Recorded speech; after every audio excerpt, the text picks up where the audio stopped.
Ինչ բարեփոխումներ եւ փոփոխություններ եք նախատեսում, որպեսզի մեր կոմիտեն դառնա արդյունքի վրա, կոմերցիոն արդյունքի վրա ուղղված էֆեկտիվ կառույց,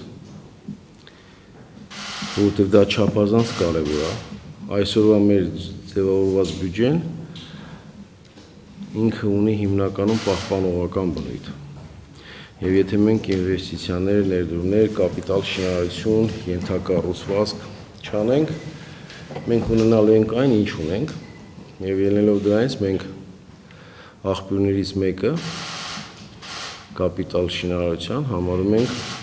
ձեր գործակալության էֆեկտիվ աշխատանքը։ Ամբողջ գույքը, որը չի աշխատում այսօր, պետք է շատ ինտենսիվ դրան ակտիվացնել։ Դուք պետք է շատ հասկանաք ու կարևորեք ձեր օղակը, որովհետև սա այն փողն է, որը բաշխված չի, եւ այս փողով մենք կարող ենք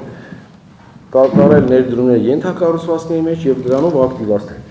Երբ որ մենք չգիտենք մենք ինչի տերն ենք, մենք դա երբևիցե լավ չենք կառավարելու։ Դա դոգմա է։ Այդ իսկ պատճառով համար առաջի հանձնարարականը։ Ընդհանրապես ինչ գույք որ ունեք ձեր տակ,